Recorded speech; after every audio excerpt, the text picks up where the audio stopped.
Terima kasih ya Bapa, kami sambut firman-Mu dalam nama Tuhan kami Yesus Kristus. Semua yang siap mendengar firman Tuhan bersama katakan amin. Tepuk tangan. Kita buka Matius 5:48 lebih dahulu. Matius 5:48 dan nanti saya lanjutkan apa khotbah saya yang tadi pagi, tetap imam dan raja. Jadi Bapak Ibu Saudara yang mungkin belum mengikuti sejak hari pertama kita masuk rally doa 10 hari, Tuhan membawa kita untuk mengerti bahwa kita ini adalah imamat yang rajani. Saudara dan saya menjadi orang Kristen bukan sekedar masuk surga yang sifatnya hanya gambaran umum sama seperti orang dunia mengerti tentang surga. Bukan. Karena kita masuk kerajaan surga dan kita akan memerintah bersama Tuhan Yesus. Jadi di sana ada pemerintahan, bukan sekedar saudara memimpikan surga itu indah, memang indah. Tapi Tuhan tidak mendesain surga bagi orang Kristen seperti itu. Kita masih punya tugas, katakan sama saya, punya tugas. Haleluya. Wow, gak kelihatan Pak Reda, shalom. Wah, tepuk tangan, semangat. Yes, dahsyat. Itu, wah. Raja-raja ya. Ready, kalau misalkan bisa ajak depan enggak apa-apa. Ya, tapi kalau mungkin sering ke belakang enggak apa-apa juga, bebas. Tapi saya senang sekali. Ya, puji Tuhan. Tinggal Bu Narko itu juga pingin datang tapi karena stroke ya. Kita doakan ya supaya bisa mengalami sukacita. Kembali Bapak Ibu Saudara, jadi surga, gambaran surga kita harus berubah. Kalau gambaran surga itu seperti yang dimimpikan orang dunia itu kurang tepat. Sebab orang Kristen dipanggil untuk memerintah bangsa-bangsa. Jadi di sana nanti ada kehidupan kedua yaitu pemerintahan atas bangsa-bangsa. Mudahnya begini, kalau sekarang pemerintahan itu dipegang oleh ya pemimpin-pemimpin negara. Dan ini kan pemerintahan dunia ini ada pemerintahan presidentil ya, ada kerajaan. Kalau di kerajaan surga yang ada hanya pemerintahan kerajaan Allah, artinya teokrasi. Jadi Allah yang menjadi pusat segalanya dan Kristus raja di atas segala raja dan memiliki raja-raja. Maka itu Bapak Ibu Saudara akan mengerti ketika Tuhan Yesus berkata, kalau kamu setia dalam perkara kecil, maka aku akan memberikan kepadamu tanggung jawab perkara yang besar. Di mana saudara? Bukan di dunia, salah. Tuhan memberikan tanggung jawab nanti pada kerajaan 1000 tahun di mana Yesus Kristus sebagai Raja. Dan Bapak Ibu Saudara bisa membayangkan bahwa nanti kita akan memerintah. Kalau hari ini gambaran sangat sederhana ya. Kalau hari ini kita melihat presiden, raja-raja, wow begitu indah, begitu kaum kerajaan, itu orang-orang papan atas saudara. Nah nanti kita itu yang itu. Makanya Tuhan Yesus bilang, nah sabar. Ketika saya menyembah, Roh Kudus itu teguhkan ini, ayat ini. Karena itu haruslah kamu sempurna sama seperti Bapamu yang di surga adalah sempurna. Bagaimana kita sempurna? Matius 5 ini rahasia. Karena ini yang dikehendaki oleh Tuhan supaya Bapak Ibu Saudara mengerti bahwa setiap orang Kristen menderita di bumi. Siapapun saudara. Karena saudara ingin mengenakan pakaian kemuliaan. Saudara ingin mengenakan kemah yang baru. Kita masih ada di dalam kemah yang fana ini, tubuh. Kita semua mengeluh saudara. Keluhan kita karena kita rindu mengenakan tubuh yang baru yaitu tubuh kemuliaan.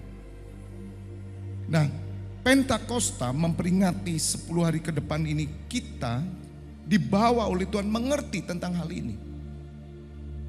Supaya saudara menjadi sempurna. Sempurna. targetnya bukan biasa. Sempurna loh saudara. Dan kita akan memerintah. Maka itu Tuhan Yesus berdoa kepada Bapanya di surga. Bapa, aku tidak berdoa bagi orang dunia. Tapi aku berdoa kepada orang-orang yang kau berikan kepadaku.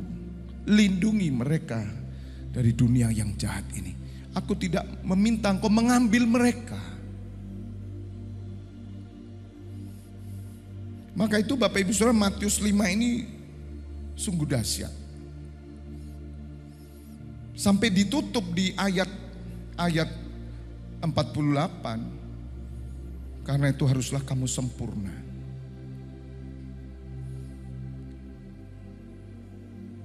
Saya sebetulnya mau melanjutkan sedikit ya.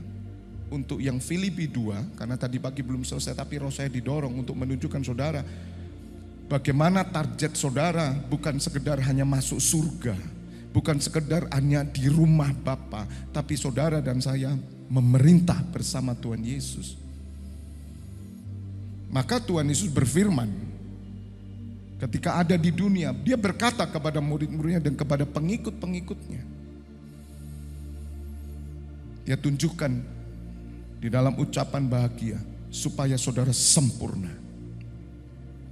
Kesempurnaan kita untuk mencapai yaitu yang namanya memerintah sebagai raja. Dan untuk menjadi raja itu bukanlah otomatis. Karena Tuhan Yesus menjadi raja tidak pernah otomatis. Sekali lagi, memang dia anak Allah, memang dia Tuhan. Tetapi ketika menjadi manusia, Tuhan Yesus harus masuk ke dalam misi Allah. Di dalam misi Allah yaitu misi keselamatan, di situ dia berjuang sampai menang.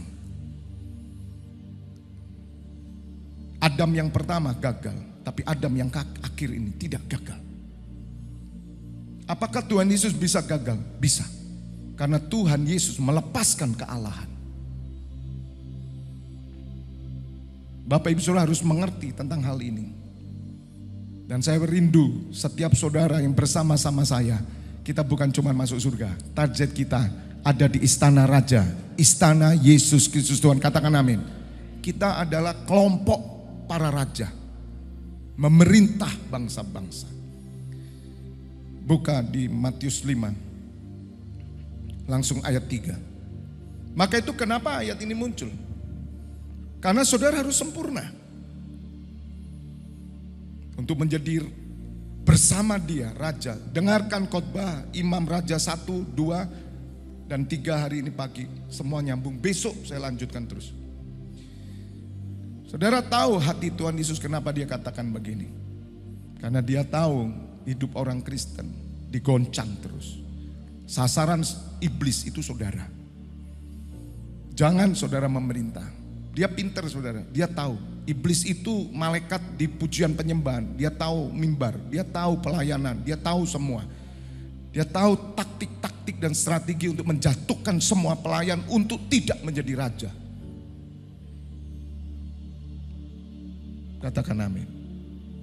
Maka kita butuh anugerah. Jangan main-main dengan anugerah. Hargai anugerah. Jangan saudara menyepelekan anugerah. Satu kali saya pernah saudara untuk mengerti tentang anugerah. Supaya Bapak Ibu Saudara jangan mempermainkan anugerah. Dan jangan saudara menjadi orang-orang yang level saudara itu tidak mencapai level maksimal sebagai orang Kristen. Ketika itu saya mengunjungi satu pernikahan di daerah Batu, di Dau sana.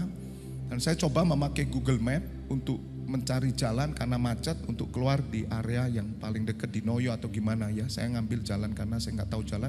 Nah saudara tahu Google Map itu kadang kan masuk jalan kecil. Nah waktu itu saya masuk saudara. Saya masuk, saya bawa mobil besar, saya masuk, saya nggak sadar kalau itu one way. Dan itu sudah ditulis stop. Begitu saya masuk, waduh sudah terlanjur masuk ya. Ya. Dan ada penduduk yang menoleh, dipikir ini orang baru mungkin. Bersyukur saudara, saya keluar langsung di Noyo, bersyukur tidak ada mobil masuk. Saya bilang anugerah. Dan saya tidak akan pernah ngulangi lagi. Itu loh orang menghargai anugerah. Kita tidak, kita ini dikasih hidup anugerah tapi kita nggak serius gitu loh.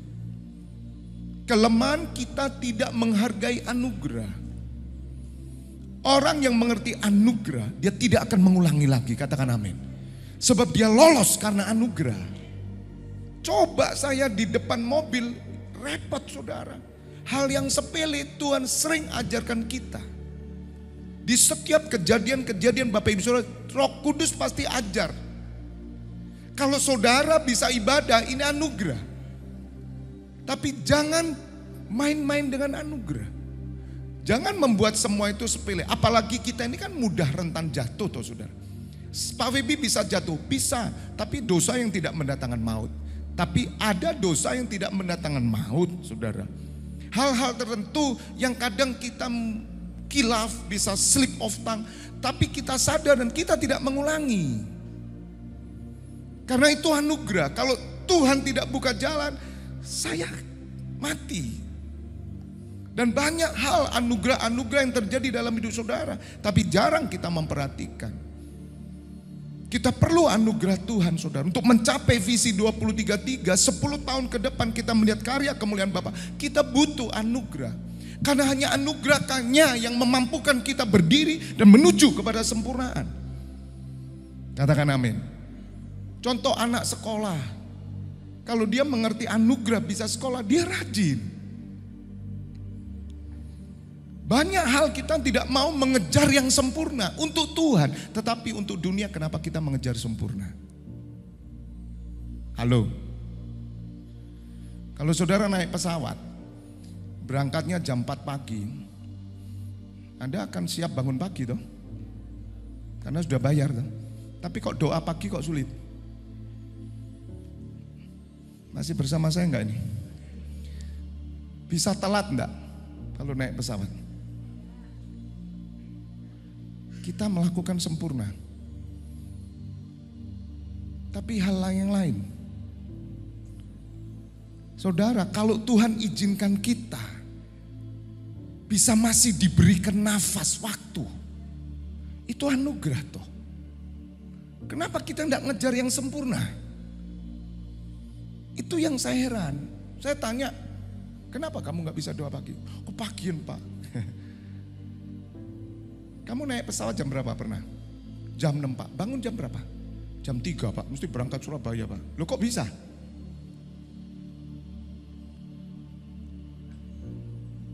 Bisa ngerti Bapak Ibu Saudara? Kita tidak pernah memperlakukan Tuhan sempurna.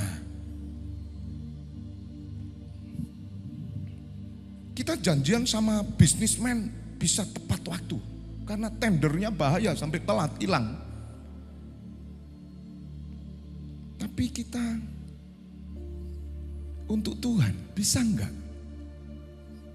Komitmen. Jadi kadang saya memperhitungkan saudara, enggak fair ini enggak fair. Tahu enggak fair? Bukan Dempo fair, cuma sampean Roy Dempo fair yang sekolah Dempo. Basar fair. Enggak fair itu enggak adil. Siapa yang merasakan hidup kita sering dalam keadaan tidak adil? Dan malam hari ini kita mau berkata, Tuhan ampuni aku mau hidup dalam anugerah-Mu, aku pakai anugerah-Mu sebaik-baiknya. Yang setuju katakan amin, amin, amin. Tuhan itu meloloskan gitu loh. Kalau enggak Tuhan meloloskan kita enggak hidup loh hari ini. Jadi lagu ini betul-betul luar biasa dan kita baru belajar pagi hari ini. Amin. Dan lagu ini diciptakan oleh istri hamba Tuhan yang dipakai Tuhan di Jakarta, ya Bapak Juan Moki. Dan saya sering mendapatkan, saya renungkan, saya lihat siapa penciptanya, terus saya coba nyanyikan, urapan turun, kemudian timingnya kapan, saya diam aja sampai timingnya Tuhan. Saya bilang, Debbie bisa nggak naikkan, Edo tolong announcement gimana ini, bisa nggak, siapa. Nah kita yang nyanyi ini juga karena masih baru saudara, tapi hanya anugerah Tuhan. Kalau kita bisa memuji malam hari ini, dan saya percaya saudara pasti dilawat Tuhan. Amin. Jangan kita sombong. Menjadi sempurna itu tidak membuat kita sombong. Orang yang sudah sempurna, semakin dia tahu segala hal dalam dirinya penuh dengan kekurangan. Karena Allah yang menyempurnakan saudara. Katakan amin. Jadi saudara menjadi pribadi yang terus excellent. Katakan amin. Mari berubah. Ukurlah dengan Tuhan. Matius 5 ayat 3. Berbahagialah orang yang miskin di hadapan Allah, karena mereka lah yang mempunyai kerajaan surga. Apakah ini slogan? Tidak, saudara. Ini bukan slogan atau ini bukan kalimat yang perlu ditafsirkan lain. Tidak. Di hadapan Tuhan Yesus orang miskin semua. Siapa yang ikut Tuhan Yesus waktu itu? Hanya orang miskin. Farisi ahli Taurat dari belakang aja. Orang-orang kaya gak mau, saudara. Ini siapa ini? Kumpulannya lihat anak muda ini. Siapa yang dekat Tuhan? Mulai lahirnya dia saja, para gembala. Para gembala saudara dianggap kalangan bawah loh saudara.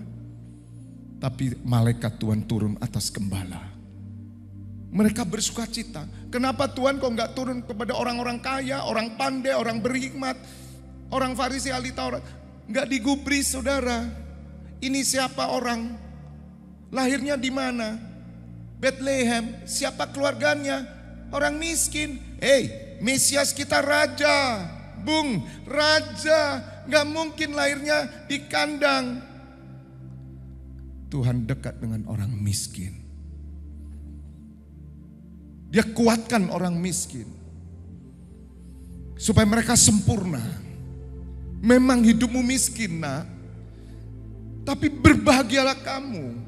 Kalau kamu miskin di hadapan Allah. Katakan amin. Miskin di hadapan Allah saudara tahu. Memang saudara miskin. Memang saudara kurang. Hidupmu pas-pasan. Tapi kau cinta Tuhan. Engkau rajin ibadah, engkau rajin menyembah, engkau menjadi imam, engkau melayani Tuhan. Itu orang yang miskin di hadapan Allah. Maka saudara yang punya kerajaan surga. Jangan dibalik. Anda datang tempat ini supaya dapat rezeki. Itu salah. Tidak pernah Tuhan Yesus ajarkan begitu. Dia katakan berbahagia orang miskin. Tuhan tidak katakan gini, orang miskin gak usah khawatir ya, kamu ikut aku nanti pasti kaya. Tabunganmu berapa sekarang? Tidak ada isinya Tuhan. Oh besok ada isinya. Tidak ada, dia tidak pernah janjikan yang miskin jadi kaya. Itu lagu yang ciptakan, tidak ngerti saudara. Memang dia kaya rela menjadi miskin supaya kita menjadi kaya karena kemiskinannya. Kaya itu kaya apa? Rohani. Jadi saudara mengerti hati Tuhan. Tuhan membawa kita menjadi raja-raja di kerajaannya. Maka itu Tuhan Yesus datang sebagai orang miskin. Maka saya bersyukur tolok ukur kekristenan itu kemiskinan. Karena Tuhanku mengambil rupa seorang miskin dan hamba. Tolok ukur kekristenan bukan pejabat. Bukan bos. Saya senang. Dia katakan aku datang bukan untuk dilayani. Tapi untuk melayani. Hebat saudara kekristenan itu. Katakan amin. Yang setuju tepuk tangan dulu buat kekristenan. Bangga. Mungkin kalau malam hari ini saudara mendengar ini kemudian saudara berubah. Bertobat cepat saudara. Ketika saudara datang di hadapan Tuhan Yesus sebagai orang yang tidak punya. Bahkan kasarannya utangmu banyak. Tapi engkau kaya di hadapan Tuhan. Maka Tuhan Yesus akan menyambut engkau di kerajaan surga. Itu bukan berarti saudara tidak bertanggung jawab. Tapi keadaan-keadaan yang terjadi dalam setiap kehidupan manusia berbeda-beda. Tapi bagi Tuhan yang terpenting itu adalah saudara di hadapan Allah. Bagaimana hidupmu di hadapan Allah? Jangan saudara miskin, tapi engkau tidak ada di hadapan Allah. Saudara tidak akan mendapat apa-apa. Sudah di bumi soro, belum tentu masuk surga. Kalaupun di surga, sama miskinnya. Apa ada Pak di kerajaan surga miskin? Ada. Saudara tidak punya mahkota. Saya bilang gelandangan rohani di sana. Saudara, ada orang-orang menempati rumah-rumah biasa di sana, bukan istana. Nanti di sana itu ada pemerintahan saudara, kerajaan. Ayat ini mengerti saudara sekarang. Tidak usah malu kalau kamu miskin ke gereja. Tidak usah nunggu kaya ke gereja itu. Tidak usah nunggu, Pak, nanti kalau saya sudah punya sepeda motor, Pak, saya nanti datang, Pak. Bentar ya, Pak, nanti kalau kontrakan saya ada, nanti kalau saya punya rumah, nanti saya sungguh-sungguh kok, Pak. Belum sampai kamu punya rumah udah mati nanti. Udah kiamat. Yang mengerti katakan amin. Berbahagia. Kenapa Tuhan ngomong berbahagia? Lah orang miskin apa yang bahagia? Orang miskin tuh bahagianya apa? Saya mau tanya, orang miskin tuh bahagianya apa? Bisa bahagia? Orang miskin di dunia nggak bisa bahagia. Dia bahagia kalau dia bisa, minta maaf ya saudara, dia bisa tekan orang-orang yang punya. Puas ya. Makanya muncul preman. Keadaan membuat dia marah saudara. Narkoba. Meskipun dari orang-orang kaya banyak. Karena mereka menganggap itu ya fun aja. Kejahatan-kejahatan lihat saudara. Dia bahagia kalau bisa miskinkan orang juga. Marah saudara. Tapi ketika saudara bertemu dengan Tuhan Yesus, kamu akan bahagia. Sebab Yohanes 14 ayat 27. Ya.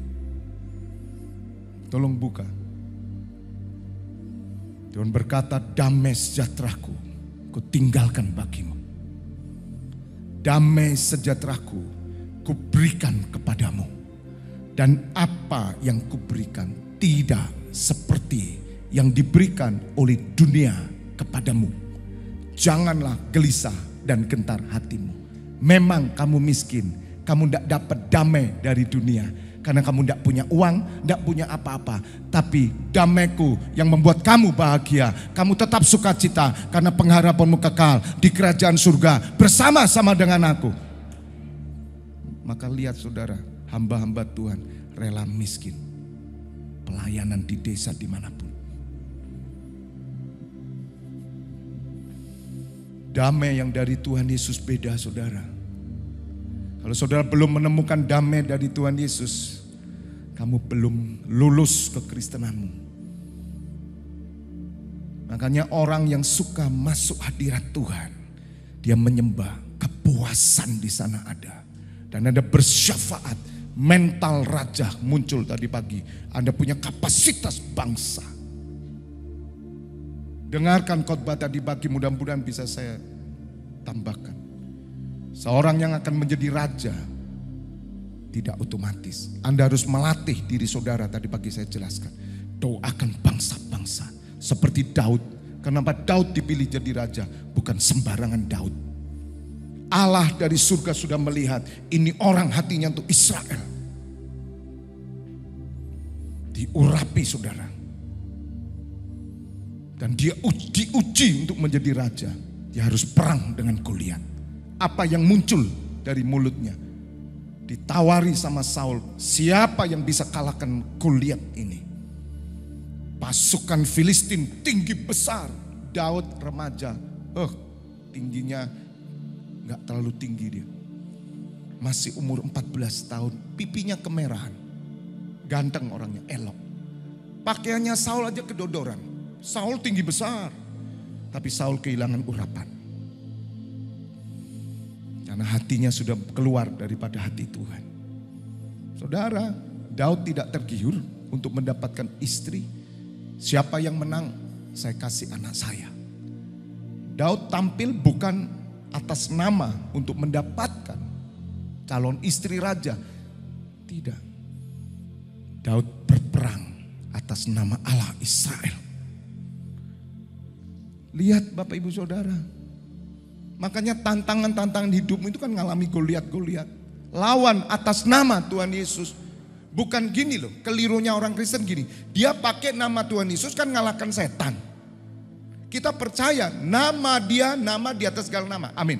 Tapi punya enggak saudara satu integritas terhadap nama itu? Sama seperti Daud punya integritas terhadap nama Allah Israel. Kalau nama Allah Israel berarti dia punya integritas terhadap bangsa Israel. Ketika bangsa Israel dihina, dia menghina Allah Israel. Dia marah. Jadi saudara kalau nengking setan, Anda marah karena kerajaan surga dikoyak. Bukan karena otoritas untuk menjatuhkan setan.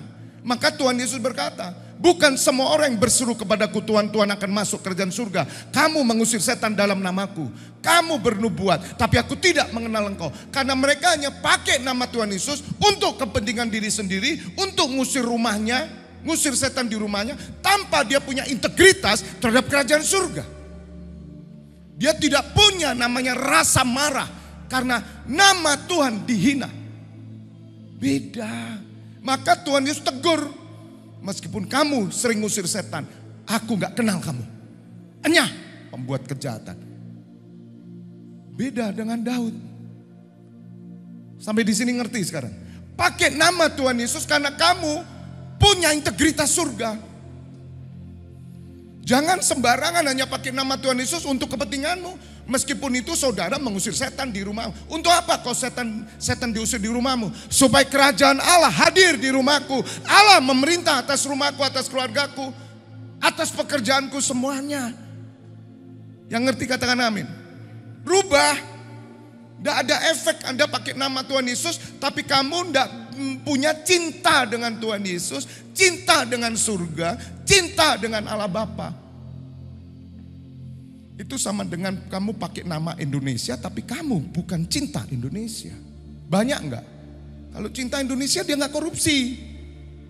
Pahlawan-pahlawan, orang negarawan itu. Nah kan yang dicari nanti ke depan presiden yang negarawan. Bukan yang presiden yang memakai Indonesia di kancah internasional untuk kepentingan kelompoknya. Bukan.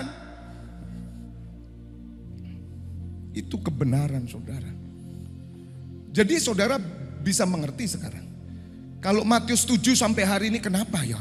Orang ngusir nama Tuhan Yesus kok malah ditolak ya? Pembuat-pembuat mujizat kok ditolak? Lah karena mereka tidak punya integritas dengan Tuhan Yesus. Dia pakai nama itu. Belum mengerti ya? Saya ulangi lagi. Udah ngerti? Jadi Daud ngelawan Goliat itu atas nama siapa? Tadi pagi tolong ayatnya itu. Kamu menghadapi aku dengan pedang, dengan lembing, dengan tombak. Tetapi aku menghadapi engkau dengan nama Allah Israel. Bisa ngerti saudara? Kemarahan Daud itu sampai ngalahkan Goliat karena dia tiap hari ngangkat nama Allah Yahweh. Tiap hari dia pikul saudara ketika dia mengembalakan 3 ekor kambing domba. Dipikul terus. Kok kurang ajar ini orang kafir. Bisa tadi ada ayatnya ya tadi pagi. 1 Samuel 17. Coba toh anak-anakku, adik-adikku, Mbak Yu, ibuku, saudaraku, berubahlah. Nama Tuhan Yesus itu bukan untuk kepentingan pribadi.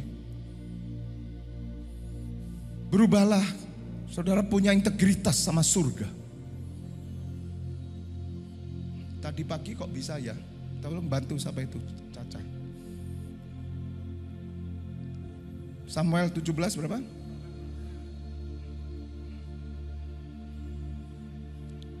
ayat 45. Rubah saudara. Kalau saudara mau jadi raja, jangan pakai nama Tuhan Yesus hanya untuk kepentinganmu. Kenapa kamu ngusir setan? Untuk kepentinganmu. Minta sama nama Tuhan Yesus untuk apa? Kepentinganmu.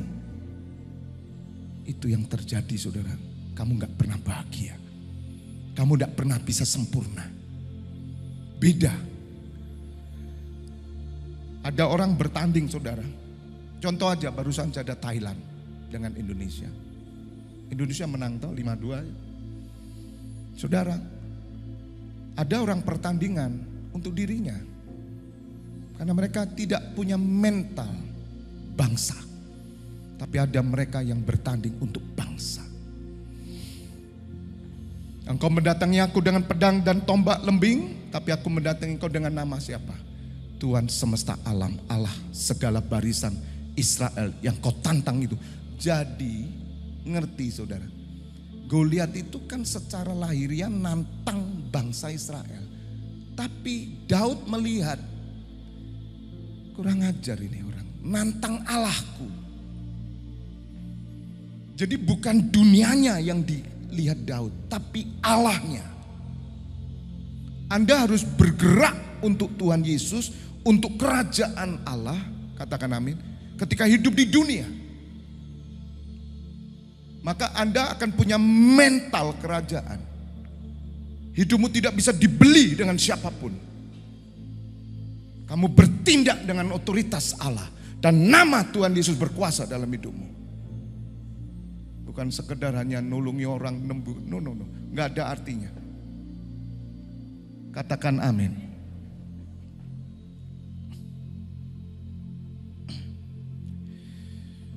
Kembali Bapak Ibu Saudara. Damai sejahtera ku tinggalkan bagimu. Karena Tuhan Yesus tahu saudara. Orang miskin tidak mungkin punya damai. Memang bisa diartikan kita miskin rohani. Tapi tidak saudara. Ini miskin benar. Dan suara ini harus diperdengarkan kepada seluruh orang Kristen di seluruh dunia. Makanya dari tempat ini saya katakan, Anda miskin tidak apa-apa, saya katakan. Tidak perlu menjadi kaya, kecuali memang Tuhan memberikan engkau berkatnya. Kalau tidak, terimalah. Tapi engkau harus sebagai pribadi yang ada di hadapan Allah seperti Daud. Seorang yang ditemukan selalu di depan Allah karena saudara membangun hubungan pribadi dengan Tuhan. Apakah Bapak Ibu saudara punya hubungan dengan Tuhan secara pribadi? Apakah saudara memiliki hubungan integritas terhadap gerejanya? Jika gereja diapa-apakan, kamu marah tidak secara roh. Jika tidak ada orang yang memikul tabut perjanjian, pelayanan di sini, ibadah dibuka, Anda punya sense enggak, rasa enggak untuk bersama-sama bergerak. Itu loh saudara yang Tuhan ingin. Damai Tuhan Yesus itu tidak sama dengan yang diberikan dunia. Jangan gelisah dan gentar hatimu. Nah kita mesti nemukan damai ini benar-benar. Dan saya berikan rahasia. Damai itu kalau saudara punya hati terhadap surga, kerajaannya. Saudara membela firman-Nya. Saudara tidak terima dalam hati kalau firman-Nya diinjak-injak. Nama Tuhan Yesus diinjak-injak dalam hidup. Kau tidak terima. Bukan sebaliknya saudara, tidak ibadah tertawa saudara. Tidak ke gereja senyum-senyum. Tidak pelayanan, masih guyu-guyu. Anda enggak punya hati seperti Daud. Sulit loh punya hati seperti Daud. Saya akan berdoa Tuhan di tempat ini generasi Daud muncul. Jadi bukan sekedar aktif. Tapi dia punya cinta. Makanya Tuhan Yesus berkata, cinta rumahmu menghanguskan. Membakar aku, itu seperti Daud. Daud tidak punya apa-apa saudara, dia tidak ahli perang, dia cuma punya ketepil. Tapi ketika nama Allah Israel dihina, terbakar dia saudara. Api Allah turun atas dia, dia menjadi berani saudara. Kok bisa? Karena Daud sudah terlatih berjalan bersama Allah. Katakan amin. Berikan tepuk tangan buat Allah kita. 4. Tuhan katakan apa? Matius 5:4. Berbahagialah orang yang berduka cita, karena mereka akan apa? Dihibur. Kapan hiburnya? Sekarang. Ya paling gak penghiburan dari kita. Ibadah penghiburan. Sekarang. Duka cita karena apa? Kematian bisa, ditipu orang bisa, sakit bisa, dan lain sebagainya. Duka cita. Tuhan Yesus berkata apa? Hei kamu, yang kumpul saya orang miskin, gak punya masa depan, semua yang kumpul Tuhan Yesus. Terus mau ngomong apa? Tuhan Yesus kuatkan mereka, berbahagialah orang yang berduka cita. Karena dia lihat ada banyak orang berduka cita. Dia tidak punya harapan untuk dunia. Kamu akan dihibur nanti. Tuhan Yesus memberikan perumpamaan si miskin dan orang kaya. Pernah baca? Tidak pernah bertobat saudara. Sungguh loh, Alkitab harus saudara pelajari. Ya, 10 tahun ke depan harus saudara rajin baca Alkitab. Tuhan Yesus bilang, ada orang miskin, boroen, dijilat anjing, dan ada orang kaya. Dia menunggu di depan rumah orang kaya. Akhirnya dia mati, kelaparan. Tetapi orang miskin ada di pangkuan Bapak Abraham. Sedang orang kaya ada di neraka. Orang kaya berseru-seru, Bapak Abraham, suluh Lazarus mencelupkan air, kasih setitik, sedikit aja di mulutku, panas. Pak Abraham bilang, minta maaf, antara kami dan engkau tidak ada jembatan yang bisa menyeberangi. Kamu sudah terlalu banyak sukacita di dunia. Kamu menikmati segalanya. Sedangkan orang miskin ini tidak pernah menikmati. Ini bukan sembarang orang miskin loh ya. Jangan saudara lihat kemudian yang minta-minta di pinggir itu sama seperti Lazarus. Tidak, Lazarus hidup di hadapan Bapa. Memang dia boron tapi dia cinta Tuhan. Orang Israel punya ibadah di sinagoge. Dia 7 kali menyembah. Makan tidak bisa. Minta-minta. Bukan hari ini. Orang miskin punya 1 M. Cek tunai. Ngikutin enggak? Ada enggak? Hari ini jangan pernah. Saudara. Ya. Kita justru memberi peluang kepada orang-orang yang memberi pekerjaan minta-minta. Jangan udah. Di kota-kota lain Indonesia sudah tidak boleh, dilarang saudara. Betul itu. Nah kembali saudara, itu nggak ngurusi, itu urusannya Pak Ganjar itu nanti ya. Amin amin. Pak Ganjar gubernur itu nanti dipersiapkan untuk menjadi RI 1. Kita doakan ya. Gereja tidak memihak siapapun. Siapapun yang memerintah kita tetap doakan. Gereja tidak ikut berpolitik, tidak ikut bersaing. Jadi hati-hati kalau saudara sampai antara kubu kanan dan kiri, yang situ G, yang situ apa, terus kemudian tengkar ya, pelerak-pelero, ya sampean tak bakar semua sampean. Tidak boleh. Udah kita dukung di mana yang terpilih. Amin. Sebab tidak ada satupun pemimpin yang tidak datang dari Tuhan. Setiap pemimpin di pemerintahan adalah hamba Allah. Katakan amin. Kembali saudara.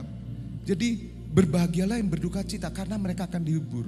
Ayo tahan toh, tahan no, tahan. Makanya ya, saya tadi pesta rohani ini, saudara, di luar kita sulit sukacita, banyak datang tempat ini. Kamu pasti ngalami sukacita surga, senang sekali. Amin amin. Utang ndak ada, ya toh rasanya ya, nggak apa-apa. Amin. Persoalan ndak ada. Pokok semua persoalan masuk sini itu nunggu di luar. Tidak apa-apa, pulang dengan kekuatan ilahi, pikul lagi, besok cepat datang lagi, amin. Haleluya, sampai saudara memikul itu biasa. Karena saudara tidak sendiri memikul, Anda bersama dengan Tuhan Yesus memikul. Makanya orang agak rajin ke gereja.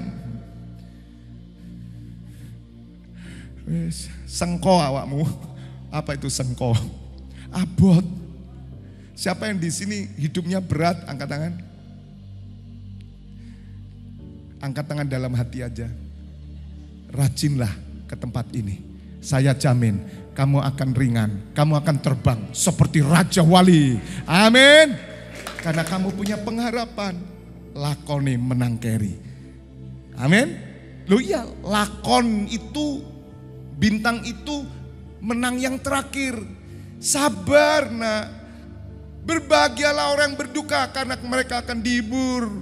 Kamu dinista, kamu dihina, telan, lek, udah, amin. Haleluya. Direndahkan keluargamu, dibenci, dibuang dari keluargamu, berkati terus, amin. Satu kali mereka akan percaya, akan melihat. Dan saya yakin kok saudara, visi 2033 ini akan membuktikan nanti. Mereka akan berkata memang benar. Apa yang kau yakini, apa yang kau kerjakan memang benar. Aku mau ikut, gak usah nunggu nanti, gak usah, rajanya nanti, amin. Setia dulu, setia. Ayat 5. Tolong pemusik ya. Berbahagialah orang yang apa saudara? Lemah lembut. Perhatikan, ini kesempurnaan. Mari berubah. Yang guarang-guarang. Bukan lemah gemulai loh ya, lemah lembut. Bahasa Inggrisnya gentleman. Gentleman itu meskipun wajahnya rainbow saudara, hatinya Hello Kitty. Amin.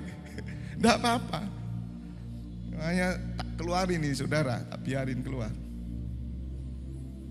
jenggotnya. Haleluya.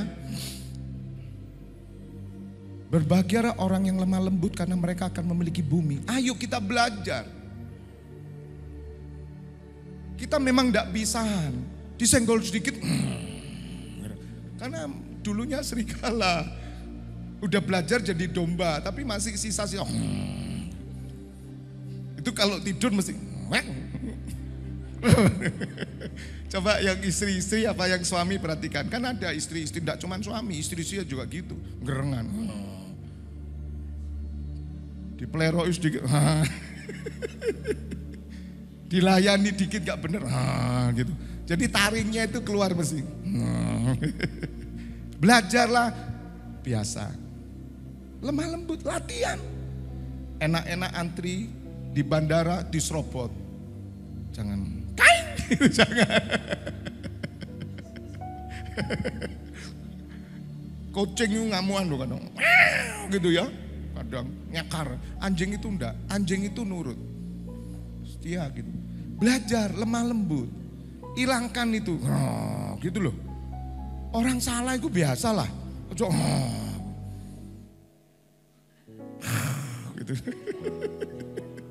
kayak double band.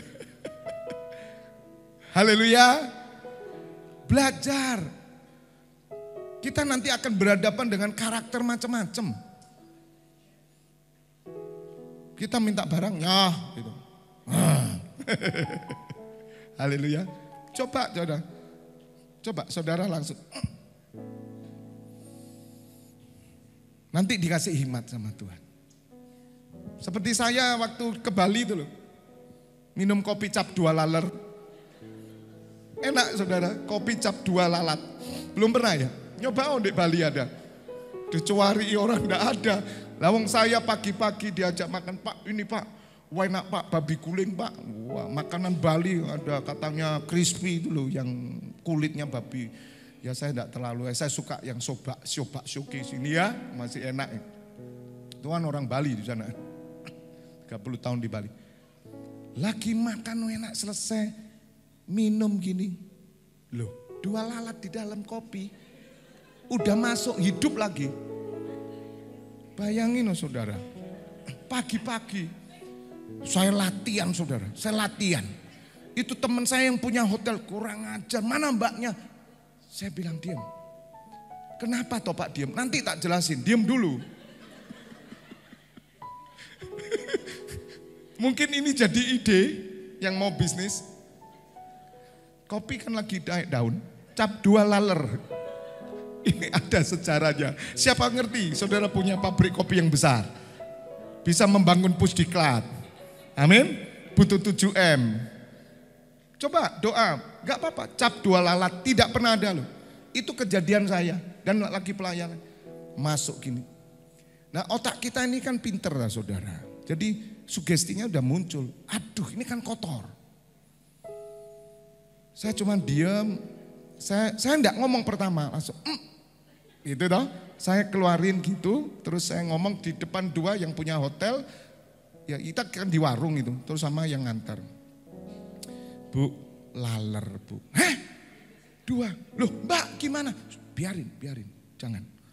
Terus mbak ada lalernya 2. Loh kok bisa pak? Tak tukari pak. Oh enggak usah, enggak apa-apa kok. Enggak apa-apa. Saya diam. Kenapa saudara? Kalau saya marah saya sakit. Loh itu kan bakteri toh. Saya menghancurkan segala pikiran-pikiran yang enggak benar. Dan saya berusaha untuk ikhlas. Saya bilang bu kalau saya marah mules bu. Saya. Walaupun langsung waktu itu langsung saya bawa probiotik loh saudara. Langsung tak buka tak minum probiotik. Untung kok enggak tak kepus langsung tak kenyang gitu enak. Haleluya. Nah saudara itu dilatih. Nah saya sudah terlatih. Kalau dulu tak siram. Langsung mbak sini. Pior langsung. Kurang ajar kamu. Itu yang punya hotel udah marah. Tapi Fabiano sekarang kan sudah berubah. Tuhan Yesus saja kemasukan laler, diam aja kok. Haleluya. Karena orang yang lemah lembut, mereka yang akan memiliki bumi. Amin. Memang kamu miskin, tapi kamu punya kapasitas besar nanti untuk memerintah di sana. Orang lemah lembut itu menguasai kota. Lebih daripada pahlawan. Orang yang bisa menguasai diri, dia menguasai kota lebih dari pahlawan. Jadi saudara bisa mengerti toh kata bahagia Tuhan hari ini. Tuhan minta Anda sempurna karena Anda dipakai untuk hal yang besar nanti. Tuhan cari orang besar, Tuhan cari papan atas. Meskipun kamu orang miskin, kamu tidak datang dari bawah, tapi kamu dari atas. Kamu tidak akan pernah menjadi ekor, kamu akan menjadi kepala. Kamu tidak akan turun, tapi kamu akan tetap naik. Itu akan terjadi nanti. Kita akan bersama-sama melihat kemuliaan Allah. Sabar. Mau di PHK, mau dipecat, mau tidak ada pekerjaan, mau tidur di pinggir toko. Sabar, kamu tetap raja, kamu tetap imam. Tidak usah takut. Lemah lembut. Orang miskin tuh marah loh saudara. Tersinggungan loh. Kondisi sudah soroh sekarang. Marah saudara. Tapi justru orang-orang miskin seperti Lazarus, dia ada di pangkuan Abraham. Bukan berarti tidak ada orang kaya yang ada di hadapan Allah, banyak. Orang kaya lemah lembut banyak, rendah hati banyak. Buktinya kalau nggak ada orang kaya, Tuhan Yesus tidak bisa dikubur. Loh, Tuhan Yesus tidak punya uang. Minta muridnya. Orang Jawa bilang orang gablek duit. Itu kuburan mahal Pak Bu. Tetapi Yusuf Arimatea. Maka kita punya Yusuf Arimatea, ketuanya Andi itu. Supaya Andi ngerti. Mbahnya itu Pak Yusuf. Arimatea, dia dekat dengan pemerintah. Dia murid Tuhan Yesus. Dan dia tidak setuju dengan penyaliban Tuhan Yesus. Tapi dia diam. Lihat saudara. Ketika Tuhan Yesus disalib. Dan pada hari Sabat itu. Saudara. Sore ya, malam dia harus diturunkan. Jumat. Karena Sabat tidak boleh melakukan apa-apa. Jumat malam, siapa yang nurunin? Duitnya siapa? Tapi Yusuf datang ke Pilatus. Aku berikan kuburanku. Saudara lihat. Yusuf orang kaya. Orang kaya dipakai saudara sama Tuhan. Tapi bukan sembarang orang kaya. Orang kaya yang selalu ada di hadapan Tuhan setiap hari. Mereka punya hati Tuhan. Katakan amin. Kalau udah ada Yusuf saudara. Tuhan Yesus minta maaf ya. Garing loh di atas. Loh, iya toh. Mahal loh saudara kuburan itu, miliar. Kuburan di Bukit Zaitun itu di depan yang nanti kan Tuhan Yesus datang. Itu di depan Golden Gate. Itu namanya pintu gerbang emas yang sudah terbuka ditutup oleh pemerintahan Turki waktu itu. Ditutup. Dan mereka percaya Tuhan Yesus Mesias akan datang di sana dan kuburan di sana mahal semua saudara. Orang-orang kaya matinya minta dikubur di sana supaya mereka bisa menyambut kedatangan Tuhan Yesus lebih dulu. Padahal mereka tidak tahu. Saudara orang Kristen yang sederhana, yang miskin, saudara yang menyambut Tuhan Yesus lebih dahulu. Katakan amin.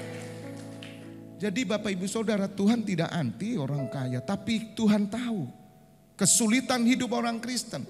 Dengan apa dia memberikan kekuatan? Dengan kata bahagialah kamu.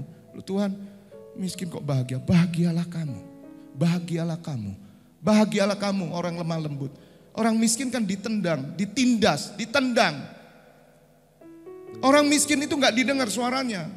Bahkan di sinagoga kalau dia masuk ke, gak boleh kok duduk depan. Di belakang kalau orang kaya digandeng sama orang Farisi. Tuhan Yesus ada di sana. Tuhan Yesus bilang munafik kamu. Kalau orang miskin kamu suruh duduk bawah. Tapi orang kaya kamu suruh duduk depan. Janganlah kamu begitu. Lihat saudara. Dan Tuhan Yesus langsung berfirman. Siapa yang mau terbesar, hendaknya ia yang melayani. Janganlah kamu duduk di depan. Nah itu yang dipakai orang Kristen sekarang. Tuhan Yesus bilang, jangan kamu duduk di depan. Nanti kamu malu di pinggir suruh ke belakang. Makanya banyak orang Kristen takut duduk depan. Macak rendah hati. Saya sejak saya bertobat langsung di depan. Saya langsung terdepan. Sejak saya bertobat tahun 98. Itu bukan berarti saudara kemudian yang belakang itu kemudian takut depan. Tidak. Tapi memang kenyataan coba lihat orang Kristen. Jarang berani duduk depan. Mau duduk depan mesti tolak kanan, tolak kiri. Ada polisi ya. Haleluya. Maksudnya Tuhan itu jangan menyombongkan diri. Supaya dilihat orang, wah jualan begini. Itu kan yang dilakukan orang Farisi. Duduk di depan. Tuhan Yesus bilang jangan. Biarkan nanti yang tuan rumah akan membawa kamu. Mari duduk, kamu akan dihormati. Berbicara tentang kerendahan hati. Orang miskin tidak mendapatkan apa-apa. Tapi orang miskin yang di hadapan Allah, dia akan memiliki segalanya. Nanti pada waktu Tuhan Yesus menjadi raja atas seluruh bumi. Baru, langit baru. Hari ini belum. Hari ini tidak diakui Tuhan Yesus, belum. Masanya nanti saudara dimuliakan waktu kita diangkat. Orang yang terpanggil, terpilih, setia pasti diangkat. Tepuk tangan. Tuhan berkati.